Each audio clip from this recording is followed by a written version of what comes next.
Hello and welcome to the daily cricket show, Cricket Happenings, dear friends and subscribers. Well, I have to start off. First, as you know, always I do a summary. So, I will start off with South Africa's historic victory after 48 years against the Aussies. The last, it was in the year 1970 that South Africa won a test series against Australia in South Africa, and it is now. So you can just imagine as to how Australia have really dominated the international circuit. As after 48 years, South Africa broke the drought as they picked up a huge victory.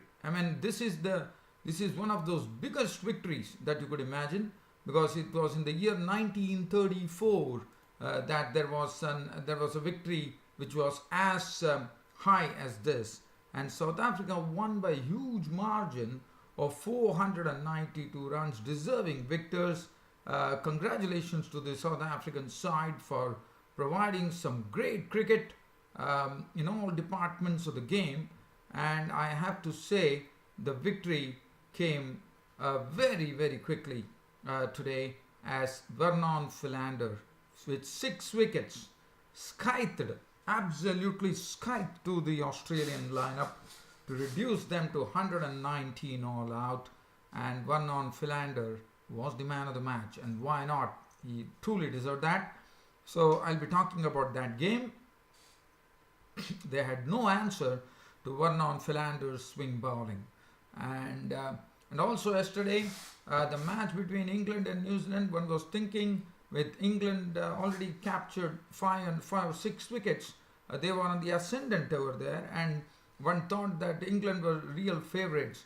But Sodhi, the right arm leg spinner, the tailenders, Neil Wagner and Sodhi. Let's talk about Tom Latham too. Tom Latham also did a good job, and Sodhi has to be credited. He picked up his maiden 50 in Test cricket, making 56 not out, defending thoroughly.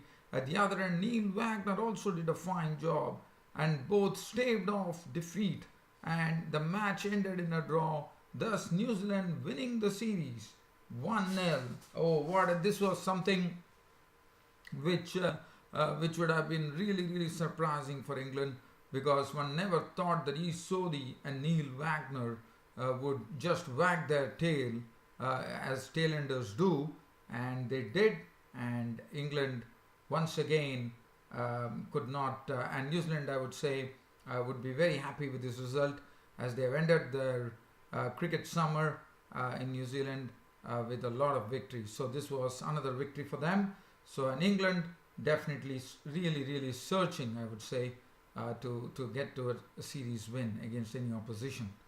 And the third T20, which was the final T20 between West Indies and Pakistan at Karachi. Yes, the West Indians definitely put up a much better show here, with West Indies batting first and making 153, and we definitely saw some sort of competition in the middle, but in the end, Pakistan were the victors by 8 wickets, with one more wonderful knock played by Babar Azam. So Pakistan basically thrashing West Indies 3-0 in the 3-match T20 series.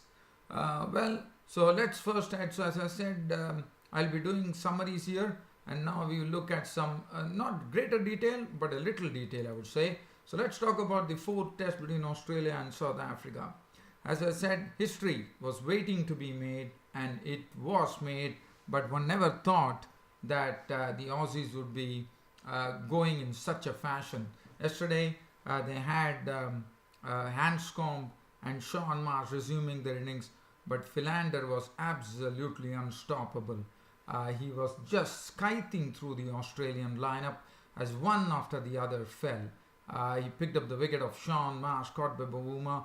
Hanscomb was bowled by Philander very well. He fooled him, I would say. 24 with 4 boundaries, and Mitchell Marsh out for naught. Tim Paine for 7. Cummins lost his stumps to Philander for 1. Nathan Lyon was run out. for 9, Sayers ducked. So basically all the wickets were taken by Philander in the morning, and there was only one run out, that was Nathan Lyon. Hazel was not out on 9, and South African-Australia Test Series, Sunfoil Test Cricket Series, coming to an end with South Africans the victors and taking the series 3-1. So they were all out for 119, and it was in the only way back in the 1934 that a big victory of this sort happened. As in fact, I would say South Africa crushed Australia by 492 runs margin, and that is a very rare sight, as you all know, in Test cricket. Vernon Philander, 13 overs, 5 maidens, 21 runs and 6 wickets, scything through the Australian lineup and picking up the player of the match, and the player of the series going to Kagiso Rabada, and rightly so. So 1 wicket to Maharaj and 2 wickets to Morkel. And Morkel, for him, it was a real swan song of his career, of his Test career, as he bid goodbye to South African matches, to the South African team, as he was retiring. And what a parting gift from Morne Morkel in his final Test match of his career. Well, so congratulations once again to South Africa. Commiserations to Australia. Unfortunately, they had to fight against a lot of odds, which is very sad. But finally, but still, the Australians really have some lot of work to do now, as they once, as you know, they have already lost 2 kingpin batsmen, Stephen Smith and David Warner, and now they have a lot of work to do. They have to really show that they are determined to come up from the dumps right now. So that is as far as that match is concerned. Now the next match we look at is the second test between England and New Zealand. As I said, they were set 382 runs for victory. As I told in my comments yesterday, that England, Stuart Broad started off the final day in a sort of really very wonderful fashion, as he picked up 2 wickets of his first 2 balls. The first one was an absolute giveaway because it was a loosener. G. Travel flicked it to a short square leg. He was gone for 17, and with the very next delivery, what a delivery from Broad, which actually hit the spot, lifted on Williamson, and that's nothing that Williamson could do, as the ball grazed the bat and he was gone for naught. After that, Leach got his maiden Test wicket when he picked up the big wicket of Ross Taylor for 13 with 2 boundaries, and then Henry Nicholls was a victim of the bowling of Anderson to leave the New Zealand in all sorts of trouble. And when B.J. Watling fell after grinding 19 with 3 boundaries to the bowling of Mark Wood, the score at 135 for 5. And then Latham, after doing all the hard work, he did a pretty good job of making 83. It was Leach who was really getting some turn there, and he was bowling well. He picked up the big wicket of Latham, and one thought after the Latham was gone at 162 with Grandholm and East Sodhi in the middle, one thought that it's only a matter of time that England would be wrapping it up. But one has to really credit the sort of determination with which Grandholm and East Sodhi played. Grandholm was curbing his stroke making to a certain extent. At the other time, East Sodhi was defending very well, and he was also playing strokes, and it was good to see what a partnership from because I'm sure at 162 for 6 one would have thought that with Tom Latham gone, definitely one thought that England would be the ones who would be leveling the series. But Grandholm and East Sodhi absolutely crashed their hopes with a big stand that started developing, and what a stand it was. From 162, it was a stand which yielded more than 50 but occupied a lot of balls, and that is what was important, more than 25 overs. And East Sodhi also showing some door defense with his knock, but Grandholm was out for 45 with 6 fours, once again giving hope to England with Neil Wagner walking in. But Neil Wagner and East Sodhi did it in such a from 219 for 7 when Grandholm could not curb his impetuosity, to actually play a stroke and was out for 45 with 6 boundaries. Definitely one thought now the end was definitely near with Ish Sodhi and Neil Wagner at the crease. But what really happened is, I would say, it was a real fairy tale as Ish Sodhi grinded and grinded and grinded. Neil Wagner also, look at the way Ish Sodhi played. He was not out on 56 of 168 balls, 9 fours, and it was his maiden test 50.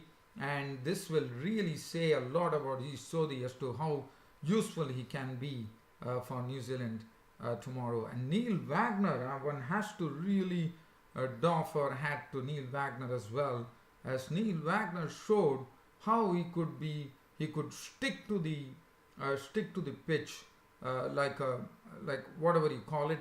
But one has to credit Neil Wagner as well. I mean, look at it from when Granholm was out, the score was 219 for 7, 93rd over. And after that, well, this is phenomenal according to me, because it's the tailenders, genuine tailenders, Ish Sodhi and Neil Wagner have defended. It's almost like I'm trying to see how many overs did they defended. 31 overs. Ish Sodhi and Wagner has kept the England bowlers at bay, and that is something, a sort of a real achievement according to me. And as I said, this match would be remembered with Ish Sodhi not out 56, really pumping his fists after drawing the match. But in the final ball of the game, and there was bad light, Neil Wagner was a victim to the bowling of Joe Root for 7. Tim Southee, and then the bad light came in, and then the captains agreed that enough was enough, and they decided to call off the match. And thus New Zealand, with a great rear guard action, I would say, actually managed to draw the match. And full credit to New Zealand, and especially to Ish Sodhi and also Neil Wagner, who probably could have perished any time. Tim Southee was named player of the match and player of the series, going to Trent Boult for his brilliant bowling. Well, Anderson 1 for 37, 2 for 72 for Broad, 2 for 45 Wood, 2 for 61 Leach, 1 for 28. And Leach was impressive in the second innings with some fine bowling, picking up the very big wicket and the most important wicket to me, Tom Latham, who could have really, but well, it didn't really matter in the end because New Zealand definitely staved off the defeat and drew the match. So well done, New Zealand. Well, from here we go on to the next match, and that is we are talking about the final T20, which was played between West Indies and Pakistan. It was the final match, and today West Indies batted first for a change, and definitely Walton was out pretty quickly for naught to the bowling of Mohammad Nawaz. But Andre Fletcher played a good innings of 52 of 43 deliveries, 4 fours and 3 sixes in that. Samuels contributed a good 31 of 25, 2 fours and 2 sixes, the principal scorers. And Marlon Samuels absolutely was befuddled by a googly from Shadab Khan, which he knew nothing about. In fact, even after he being clean bowled, Samuels was not sure what had happened. He was really stunned with his dismissal, as Samuels made 31.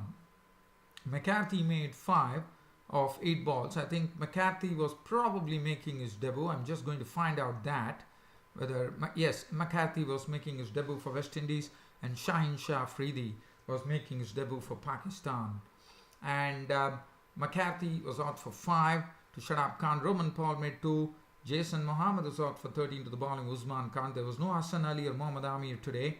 And then Dinesh Ramadan really pasted the Pakistani inexperienced bowlers to all parts of the ground in the death overs by smashing 42 unbeaten runs of 18 deliveries with 4 fours and 3 sixes, which led West Indies to I would say a defendable target of 153 for 6. The bowling, Mohammad Nawaz 4 overs, 1 maiden, 1 for 26. Usman Khan 1 for 34. Shaheen Shah Afridi on his debut was a bit costly, 4 overs, none for 27. Fahim Ashraf 1 for 33. Shadab Khan was brilliant, 4 overs, no maiden, 2 for 27. He was also called for verbal abuse against Chadwick Walton. He has been fined a demerit point.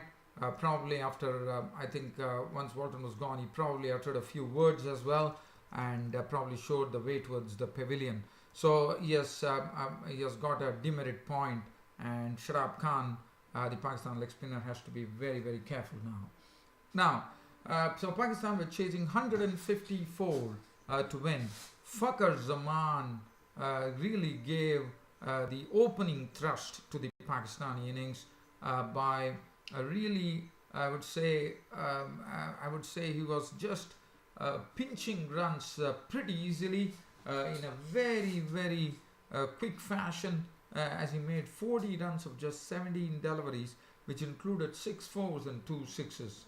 Babar Azam's contribution was 51 of 40 deliveries with 6 fours, and then after that it was the youngsters Hussain Talat and Asif Ali making sure that Pakistan would be winning by 8 wickets. Hussain Talat once again impressed, not out on 31 of 28, 3 boundaries. Asif Ali slammed 25 unbeaten runs of 16 deliveries, 2 fours and 1 6. Game over, and Pakistan winning the 3-match T20 series against the West Indies 3-0. And one knew that they were going to win. Fakhar Zaman was named player of the match, and the player of the series going to Babar Azam. The bowling, Kimo Powell was very costly. 2.5 overs, he was taken for 37 runs. Ryan Amrit was the most economical, 4 overs, 1 for 24. Smith 3 overs, 1 for 38. Badri 4 overs, I thought he was much better, 4 overs, none for 30. Josan Mahmood 1 for 8. McCarthy bowled 2 overs for 12. So this was what West Indies came here for 3 matches, and everything done and dusted, winning the 3-match series 3-0. So well, dear fans, friends, subscribers, that's about it as far as today's Cricket Happening show goes, and with more to come on my next Cricket Happening show tomorrow. It's good night from here.